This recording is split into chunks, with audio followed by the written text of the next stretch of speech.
सूचना केवल हमारे विचार हैं, वित्तीय सलाह नहीं। निर्णय लेने से पहले खुद शोध करें। किसी भी लाभ या हानि के लिए हम उत्तरदायी नहीं हैं।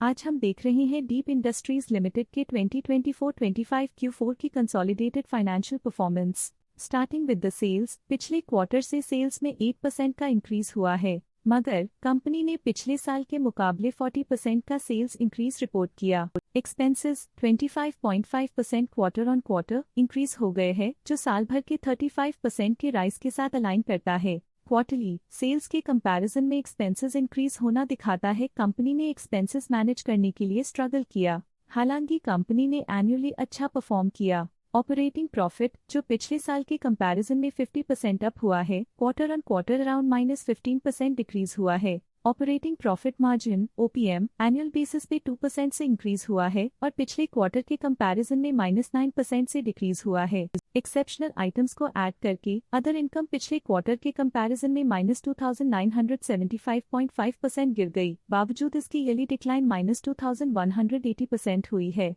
इंटरेस्ट एक्सपेंसेस पिछले क्वार्टर से -5.5% डाउन हुआ, लेकिन ईयर ओवर ईयर इंक्रीज 4% हुआ है। डिप्रिशिएशन कॉस्ट में 2% का क्लाइम देखने को मिला और ईयरली बेसिस पे 51% का इंक्रीज देखा गया। Profit before tax annually -610% decrease हुआ, लेकिन प्रीसीडिंग क्वार्टर से -428.5% डिक्रीज हुआ है। इस साल कंपनी ने 7.5% टैक्स पे किया और क्वार्टरली कंपनी ने -2% टैक्स पे किया है। नेट प्रॉफिट ने ईयर ऑन ईयर -663.5% का डिक्लाइन दिखाया, लेकिन लास्ट क्वार्टर से -534% का कंट्रैक्शन हुआ है। इस क्वार्टर के दौरान कंपनी का परफॉर्मेंस इतना अच्छा नहीं रहा।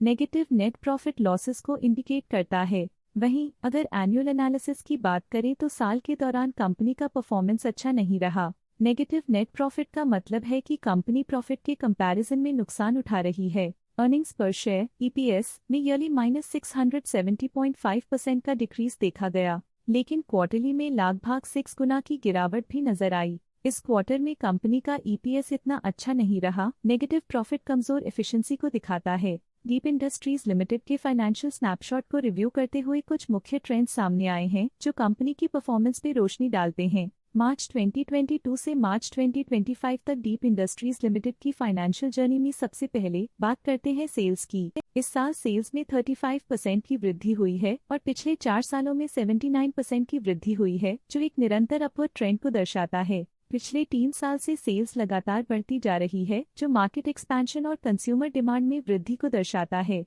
अब बात करते हैं एक्सपेंसेस की। इस साल एक्सपेंसेस 31% बढ़े हैं और 4 सालों में 69.5% का इजाफा हुआ है। इस साल सेल्स और एक्सपेंसेस एक साथ बढ़ रहे हैं, जो बैलेंस्ड ऑपरेशनल अप्रोच को दर्शाता है। ऑपरेटिंग प्रॉफिट का सफर स्टेडली ऊपर चढ़ रहा है। इस साल 41.5% की बढ़ोतरी के साथ और पिछले 4 सालों में 96.5% का नोटिसेबल राइज हुआ है। पिछले 3 साल से ऑपरेटिंग प्रॉफिट लगातार बढ़ रहा है, जो कॉस्ट मैनेजमेंट और ऑपरेशनल कुशलता को दर्शाता है। कठिन दौर से गुजरते हुए नेट प्रॉफिट में इस साल -163% की गिरावट आई है, जो पिछले 4 सालों में -209% की गिरावट के साथ चुनौती पेश करता है। पिछले 2 सालों से नेट प्रॉफिट में गिरावट आई है, जो ऑपरेशनल चैलेंजेस या मार्केट कंडीशंस पर चिंता बढ़ा सकती है। EPS के लिए रास्ता कठिन रहा है। इस साल EPS -172% डिक्रीज हुआ और पिछले 4 सालों में कुल मिलाकर -162% की गिरावट हुई है। एक इजाफे के बाद पिछले 2 सालों में EPS गिर रहा है, जो कुछ चैलेंजेस को दर्शाता है जिन्हें स्ट्रेटेजिक रिव्यू की जरूरत है।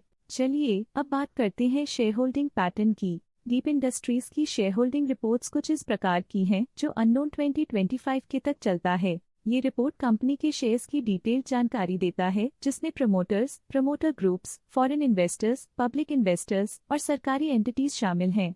पब्लिक हेल्थ शेयर्स का परसेंटेज 2024 के दिसंबर में 33.49% से 2025 के में 33.16% तक डिक्रीज हो गया। इस डिक्रीज से साफ है कि इस टाइम पीरियड में कंपनी में पब्लिक का हिस्सा डिक्रीज हुआ है। जब कंपनी के शेयर्स का अधिकतम हिस्सा प्रमोटर्स, FII, DII या गवर्नमेंट के पास होता है, तब ये माना जाता है कि कंपनी मजबूत हाथों में है, जो स्थिरता और मजबूत समर्थन को दर्शाता है और इस मार्केट की स्थिरता बनी रहती है। DII, डोमेस्टिक इंस्टीट्यूशनल इन्वेस्टर्स, ने अपना शेयर होल्डिंग दिसंबर 2024 में 1.03% से 2025 में 1.17% तक इंक्रीज किया। ये बताता है कि डोमेस्टिक इंस्टीट्यूशंस ने कंपनी में अपना इंटरेस्ट 0.14% तक इंक्रीज किया है। FII, फॉरेन इंस्टीट्यूशनल इन्वेस्टर्स ने अपना शेयर होल्डिंग दिसंबर 2024 में 1.99% से 2025 में 2.18% तक इंक्रीज किया। ये बताता है कि फॉरेन इंस्टीट्यूशंस ने कंपनी में अपना इंटरेस्ट 0.19% तक इंक्रीज किया है।